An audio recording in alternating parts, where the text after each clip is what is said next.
بسم اللہ والصلاة والسلام علی رسول اللہ محمد وعلی آلہ واصحابہ وازواجہ اجمعین، اما بعد، السلام علیکم ورحمۃ اللہ وبرکاتہ۔ بغض اور حسد سے دلوں کو بچائیے، یہ آج کی گفتگو کا عنوان ہے۔ ایمان والوں کے لیے سب سے زیادہ پرسکون یہ ہے کہ وہ اپنے دل کو حسد کی جلن سے، وسوسوں، غموں اور پریشانیوں سے محفوظ رکھے۔ اگر کوئی نعمت ملے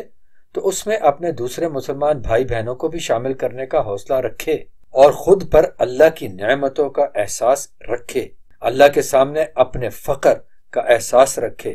اور اگر مخلوق میں سے کسی کو کسی مشکل میں دیکھے تو اس کا درد محسوس کرے اور اللہ کا شکر ادا کرے کہ اللہ نے اسے اس مشکل سے بچا رکھا ہے، اور مشکل زدہ کے لیے اللہ سے امید کرے کہ وہ اس کی مشکل بھی دور فرما دے۔ لیکن ایسا کرنا کچھ آسان نہیں، پر مشکل ہونے کے باوجود ایک سچے ایمان والا ان سب کاموں کی کوشش کرتا ہی رہتا ہے، اپنے دل کو تمام بری صفات سے بچانے کی تگ و دو میں رہتا ہے، اپنے رب کی عطا پر راضی رہتا ہے۔ بس جب وہ ایسا کرتا ہے تو اپنے دل اور اپنے نفس میں سکون پاتا ہے کہ وہاں اسے بغض اور حسد کی جان لیوا اور دنیا اور آخرت کی تباہ کرنے والی بیماری نہیں ہوتی۔ چونکہ یہ بغض، حسد دوسروں کو مشکلوں اور تکلیفوں میں دیکھ کر خوش ہونے والے دل میں سے ایمان جلدی ہی رخصت ہو جاتا ہے۔ جس طرح کسی سوراخ زدہ برتن میں سے کوئی سائل بہہ جائے، اس طرح بغض اور حسد رکھنے والے دل میں سے ایمان بہہ کر نکل جاتا ہے۔ تو جو سچا ایمان والا ہے، اس کا ایمان نہ صرف محفوظ رہتا ہے بلکہ اس میں مضبوطی بھی ہوتی رہتی ہے۔ اس کے چونکہ دل میں بغض اور حسد نہیں ہوتا، وہ دوسروں کو دکھ اور تکلیف میں دیکھ کر خوش نہیں ہوتا، اس کا دل بغض اور حسد جیسے جان لیوا بیماریوں سے اور صفات سے پاک ہوتا ہے۔ اس کے دل میں بغض اور حسد کا یہ سوراخ نہیں ہوتا تو اس کے دل میں سے ایمان خارج نہیں ہوتا، بہہ کر نکل نہیں جاتا، بلکہ قائم رہتا ہے، اور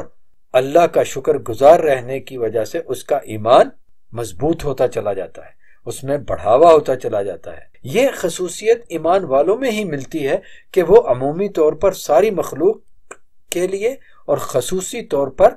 اپنے ایمان والے بھائی بہنوں کے لیے ہمدردی کا نہ صرف احساس رکھتے ہیں بلکہ اس کا عملی مظاہرہ بھی کرتے ہیں، ان کے دکھوں، ان کی تکلیفوں، ان کی پریشانیوں کو محسوس کرتے ہیں اور ان کے لیے ان دکھوں، ان تکلیفوں، ان پریشانیوں میں کمی کے اسباب حاصل کرنے میں ان کا ساتھ دیتے ہیں۔ اس کے برعکس جب کسی کے دل اور جان میں نفرت، بغض، حسد، شخصیت پرستی، جماعت پرستی، جماعت بندی، مسلک پروری، ذاتی یا پسندیدہ شخصیات کے نادرست افکار وغیرہ کے کانٹے اگتے ہیں تو وہاں سے ایمان کے پھول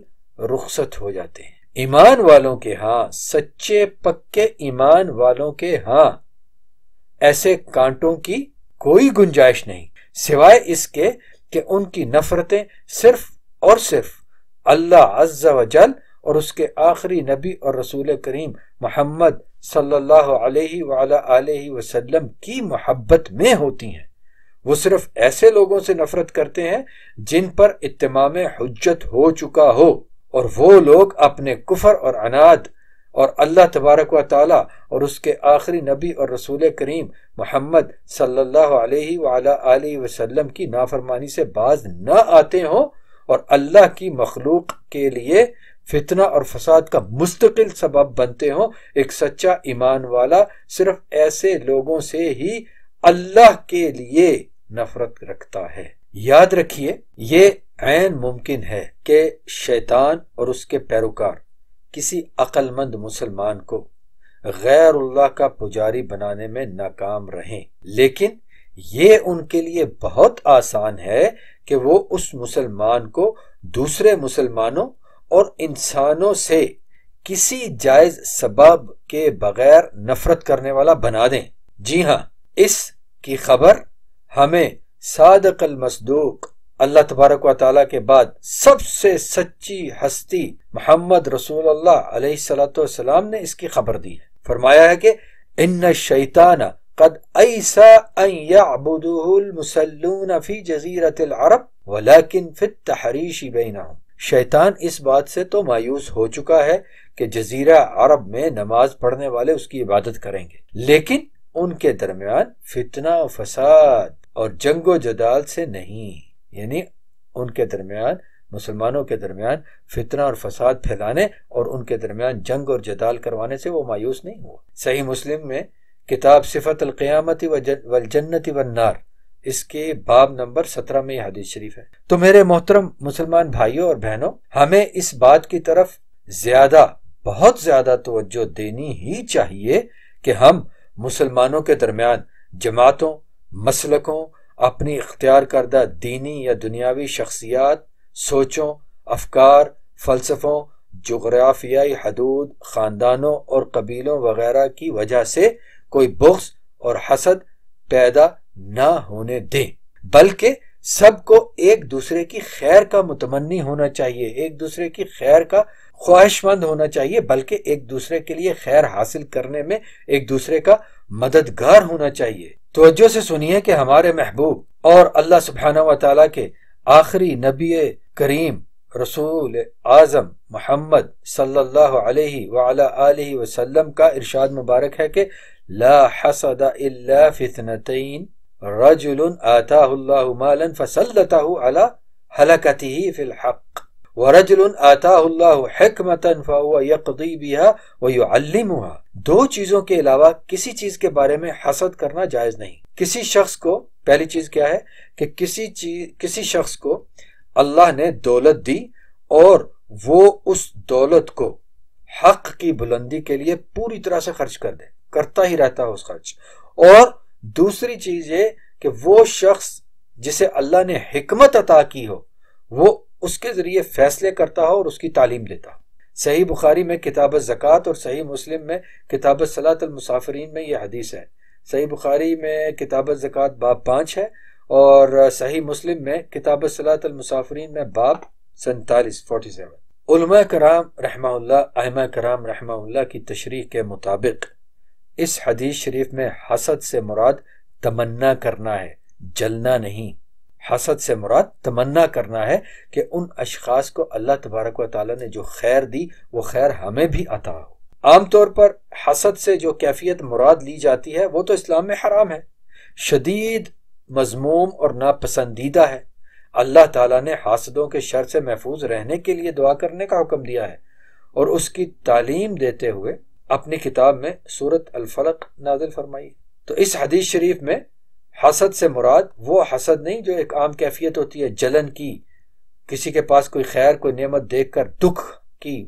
وہ حسد اس حدیث شریف سے مراد نہیں، بلکہ اس میں مراد لفظ حسد سے تمنا کرنا ہے۔ حسد تو ایک ایسی چنگاری ہے جو دلوں میں سلگتی ہے، اور جس کے دل میں سلگتی ہے اسے دوسروں کو نقصان اور تکلیف پہنچانے والے بنا دیتی ہے۔ اس شخص کو جس کے دل میں یہ چنگاری سلگ رہی ہوتی ہے، وہ شخص دوسروں کو نقصان اور تکلیف پہنچانے والا بن جاتا ہے، اور وہ شخص کسی دوسرے سے پہلے خود اپنے آپ کے لیے تکلیفوں اور مصیبتوں کا سبب بن جاتا ہے کہ اسے ہر وقت دوسروں کو ملنے والی نعمتوں کے ختم ہو جانے کی خواہش رہتی ہے، اور اپنی اس خواہش کی تکمیل کے لیے ہر کام کر گزرنے والا بن جاتا ہے وہ، اور سارے ہی معاشرے کے لیے ایک ناسور کی صورت میں رہتا ہے۔ دوسروں کے پاس پائی جانے والی نعمتوں کو ختم کرنے کے لیے وہ سب سے پہلے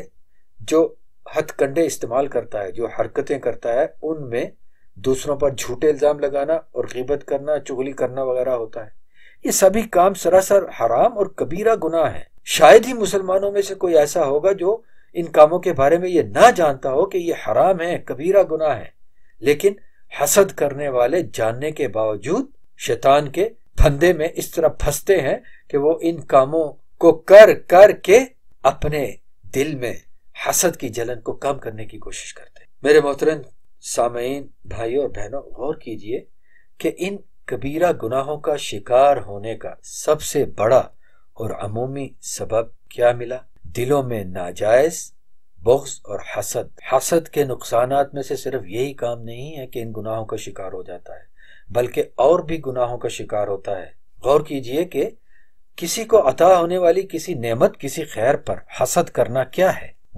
یہ حسد اللہ عز و جل کے فیصلے پر راضی نہ ہونا ہوتا ہے، جو کہ کفر میں شامل ہے، اور معاذ اللہ بسا اوقات تو اس کی شدت اس قدر بڑھ جاتی ہے کہ مسلمان کوئی ایسا قول یا ایسا فعل ادا کر دیتا ہے، یعنی کوئی ایسی بات کر دیتا ہے، کوئی ایسا کام کر دیتا ہے جو معاذ اللہ اسے دائرہ اسلام سے خارج کرنے کا سبب ہو جاتا ہے۔ لہذا ہمیں ایک اچھا عملی مسلمان بننے کے لیے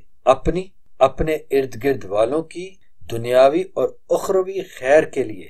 اور سارے ہی انسانی معاشرے کے لیے امن اور اطمینان کے لیے اپنے دلوں کو ان گندی گناہ آلود صفات سے بچائے رکھنا چاہیے، حسد سے بچائے رکھنا چاہیے کہ یہ حسد صرف ہمارے دلوں کو ہی نہیں جلاتا بلکہ ہماری اور ہمارے ارد گرد والوں کی زندگیوں کو بھی ایک عذاب بنا کے رکھ دیتا ہے، اور جن کے لیے ہمارے دلوں میں حسد آ جاتا ہے انہیں تکلیف پہنچانے کے لیے جو گناہ ہم کماتے ہیں، ان گناہوں کے ذریعے ہم جان بھی نہیں سکتے کہ ہم اپنی آخرت کے کس قدر بڑے بڑے نقصانات کرتے چلے جاتے ہیں، جن میں سے سب سے بڑا نقصان یہ کہ ہم اللہ کی عطا کردہ نعمتیں جو اس نے کسی کو دیں اور انہیں دیکھ کر ہمارے دل میں حسد آ گیا، اس عطا پر ہم گویا کہ قلبی طور پر اپنے باطن میں سے اپنے دل میں سے اعتراض کر رہے ہیں، اللہ کے اس کام پر، اللہ کی اس عطا پر ہم اعتراض کر رہے ہیں اور ایک عملی کفر کا شکار ہو رہے ہیں جو باطنی ہے، اور اسی کفر کے زیر اثر آ کر پھر ہم وہ حرکات کرتے ہیں جو مزید گناہ میں اضافہ کرتی ہے، ہماری آخرت کی مزید تباہی کا سبب بنتی ہے۔ لہذا میرے مسلمان بھائیوں اور بہنوں، ہر صورت اپنے دلوں کو حسد اور بغض سے بچائیے، نفرتوں سے بچائیے۔ اللہ پاک اپنی مخلوق میں سے جس کو جو نعمت چاہتا ہے عطا کرتا ہے۔ کسی مسلمان بھائی بہن کے پاس کوئی نعمت دیکھیے تو اس کے لیے دعائے خیر کیجیے، اور اپنے لیے بھی دعا کیجیے کہ اللہ تبارک و تعالی ہمیں بھی ان جیسی نعمتیں عطا فرمائے، اس کی رضا کے ساتھ، اس کی خوشیوں کے ساتھ، اس کی حفاظتوں کے ساتھ ہمیں بھی ویسی نعمتیں عطا فرمائے۔ اللہ کی عطا پر، اللہ کے کیے گئے فیصلوں پر راضی ہونے کی ہمت کیجیے، ان پر اعتراض کرنے والوں میں سے مت بنیے۔ اللہ سبحانہ و تعالی ہمیں ہمارے لیے اور دوسروں کے لیے کیے ہوئے فیصلوں پر راضی ہونے کی ہمت عطا فرمائے، جو عطا فرماتا ہے اس پر اس کا شکر ادا کرنے والا بنائے، جو عطا نہیں فرماتا اس پر بھی اس کا شکر ادا کرنے والا بنائے کہ اس چیز کے عطا نہ کیے جانے میں ہی ہمارے لیے خیر ہوتی ہے۔ اگر ہم یہ حقیقت سمجھ لیں تو انشاءاللہ ہمارے دل بغض اور حسد سے محفوظ رہ سکتے ہیں۔ والسلام علیکم ورحمۃ اللہ وبرکاتہ۔